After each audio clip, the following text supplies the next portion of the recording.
I'm so excited about this video. Hi everyone, if you're new here, my name is Sally and I'm a mixed media artist in Australia. And if you're not new here, welcome back. Now, I have had this idea for ages. I find a lot of value in doing master studies, and I'll talk about that a little bit later. So I thought it would be a really cool idea to combine a master study with a mini art history lesson. I loved art history class when I was in art school, and I thought instead of just reading you a bunch of historical facts, that I could pair it with me actually doing a master study of the artist I want to talk about. So I thought this could be a really interesting way to show the painting process, but also impart some knowledge. I really want this to become a regular series. These videos will be a lot more work for me just with the research involved, and I don't want to commit to the regularity of it, but I think like maybe one a month or one every 6 weeks could be absolutely achievable. And I've got lots of good feedback on my chill sketchbook spread videos. So I think the balance of those two videos should absolutely mean that I can make this work. If you don't know, I've had a lot of health issues since the last time I got COVID, and I get pretty exhausted regularly. So I do need to be mindful of my workload, but I'm super excited about this series, and I hope you get as much out of it as I do. I specifically wanted to choose an Australian artist to begin with. Most of my viewers are actually from overseas. Hi, international besties. So I'd love to introduce people to an artist they may not have heard about before. And when I started making a list of artists, the first person I thought of was Clarice Beckett. My mum had gone to a retrospective exhibition of hers a couple of years ago and gave me a book that she got from the exhibition. Her works are so dreamy, and I would love to tackle one of her paintings for a master study because it's so different to my regular style. So let's start painting, talk about the benefits of doing master studies, and learn a little bit more about Clarice. Now, I don't think you necessarily have to recreate a master study exactly with the exact surface, the exact paints that the master used. But the painting that I chose, Clarice had actually painted it with oils on cardboard, which was something that was very accessible to me. So I decided to recreate the painting with the materials that she actually used. And as I was going to be painting with oils, I primed a piece of cardboard with a layer of gesso and let that dry overnight. You can sand it back if you like to give you a smoother surface, but I like to paint on something textured. The painting I chose is called Evening Landscape. Painted in 1925 using oil on cardboard, it's a soft and atmospheric twilight scene on the street. I was immediately captured by the colour palette and thought it would be a good one to try. I also wanted to create this painting as accurately as I could, like I said, so I also painted with oil paint on cardboard, which I just tacked up to my desktop easel. The dimensions of the original painting are about twice the size of what I'm painting on today. I just didn't have a larger piece of cardboard to paint on. So my painting will be about half the size of Clarice's original painting. Master studies are so much more than just copying an artwork. They really are a way to study composition, colour palette, and really all the creative decisions made by someone who has mastered their art. I personally have learned so much from them, particularly regarding composition and light, and I learn by doing. So master studies are a great way for me to pick up some new knowledge, practice training my eye and how to recreate what I see. I even consider the art that I do from film stills to be a master study in a way, because film sets are carefully curated with everything you are seeing is intentionally placed there, from composition in the frame to costume, colour palette and set decoration. When you continually practice the fundamentals that I just mentioned, even just by copying a master, it will transfer into your original art when you build those skills. So it is very helpful to have in your regular art practice. Master studies could even be considered a tool to combat art block. Next time you're experiencing it, look up some works from one of your favourite artists and try a master study and see what happens. If you've been here for a while, you know I mostly like to talk about where I get inspiration and the various ways to find it. And you can also use master studies as an opportunity to learn more about the artist you are studying, which is exactly what I'm aiming to do with these videos. So let me tell you about Clarice Beckett. Clarice was born in Casterton, a small town in southwestern Victoria, Australia, in March 1887. Clarice also had a younger sister called Hilda, and the family would settle in beachside suburb of Beaumaris in 1914. When Clarice was asked about travel, because she never travelled outside of Victoria, she said, quote, "Why would I wish to go somewhere else strange? I've only just got the hang of painting Beaumaris." Clarice lived with and cared for her parents, who accepted her art practice, though they were indifferent to it. Clarice dedicated her life to her painting, refusing several marriage proposals, which was very controversial for women at the time. She didn't have her own studio in the home, so the neighbourhood streets became a studio instead. She'd carry around her materials, searching for inspiration in things unregarded. She captured light and the climate, the moments that occurred on quiet suburban streets. Landscapes that are as familiar to you as your favourite faces, with a sensitivity and emotion that trigger memory and recognition, even if you haven't been in that exact place that she painted.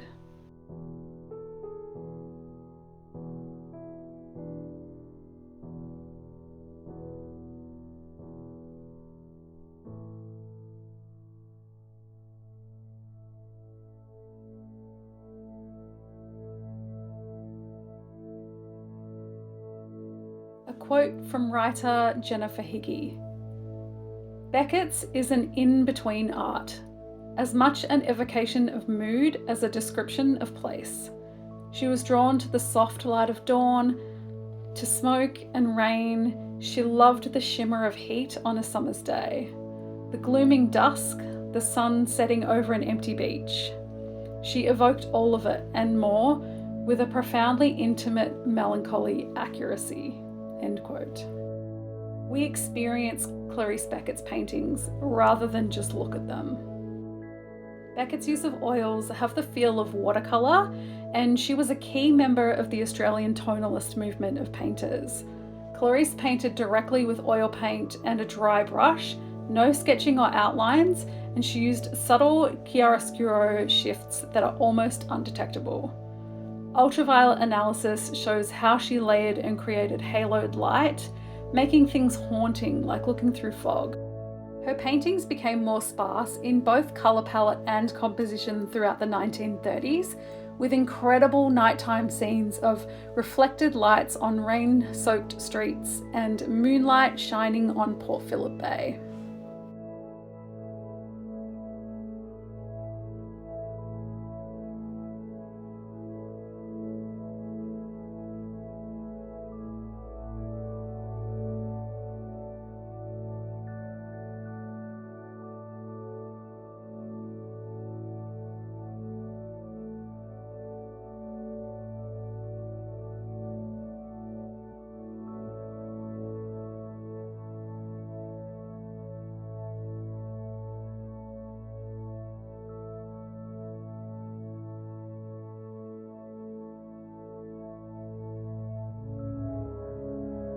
Clarice was disregarded by the art establishment during her lifetime, never being represented in any public collection in Australia, and was largely forgotten for decades after she passed in 1935 at just 48 years old.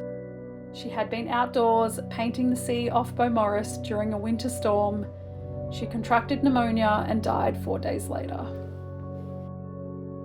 Clarice was incredibly prolific during her lifetime, and heartbreakingly, over 1,000 of her paintings were destroyed after she died, many by her father, who thought they were unfinished.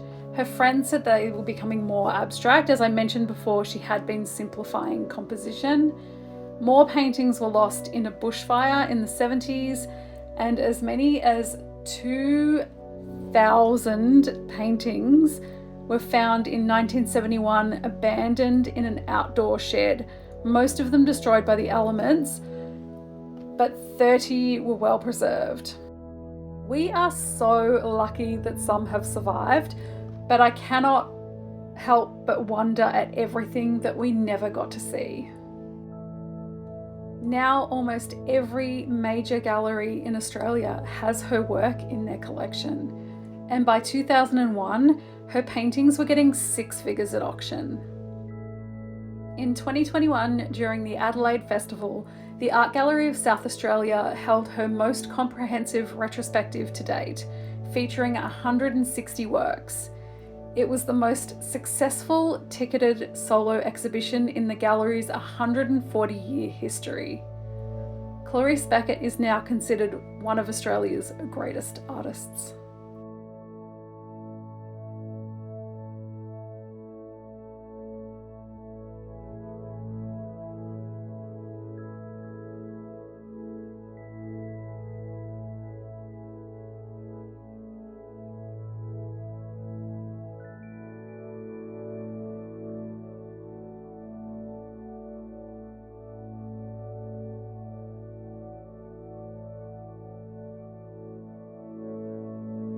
I mentioned art school in my intro, and I majored in painting with a minor in photography, and I chose oil paint right from the start. It was definitely my chosen medium, and I absolutely do believe that oil paint is magic. In saying all that, since I've gotten back into painting in the last few years, I haven't picked up oil paints at all.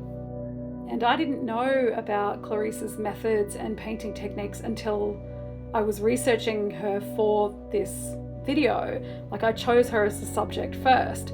And it was really interesting to find out how simplified her approach was, how she didn't sketch, she didn't use graphite at all. She literally just took some paints, a couple of brushes and a surface out into the streets and did plein air painting and painted what she saw in her neighborhood.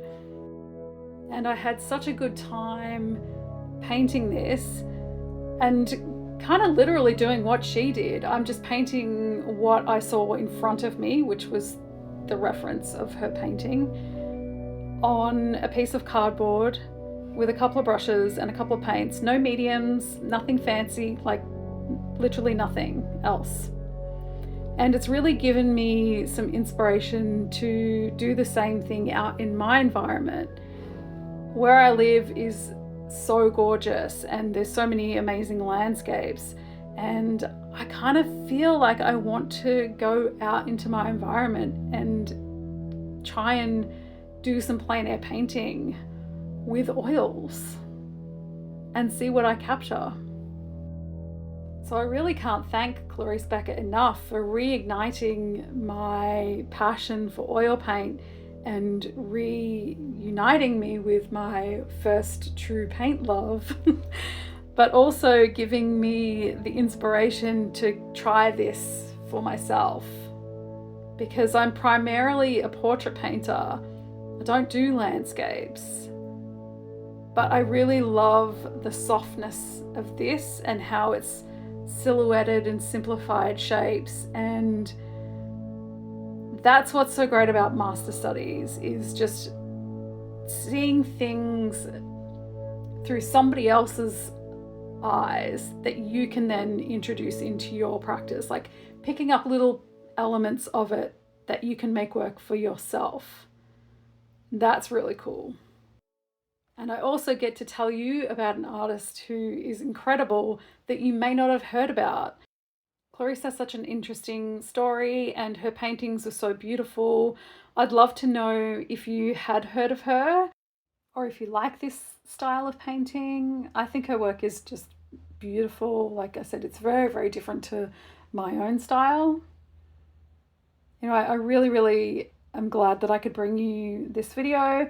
I'd love to know who you think I should do a master study of next. I'm open for suggestions. Let me know, who should I do a master study of X art history lesson on? Thank you so much for watching. I hope you enjoyed this video. Please let me know if there's any artists that you think that I should include in this series. I would love to hear your suggestions. As I mentioned, I get a lot of value from master studies, and I really think this is an incredible way to include a regular master study practice for not only my own personal self and my skills, also to use it to do a little art history lesson on some artists that I would love to tell you about. I love this painting. It's so different to what I usually do. The one thing about oils is I painted this, I think 3 days ago, and it's still very, very wet.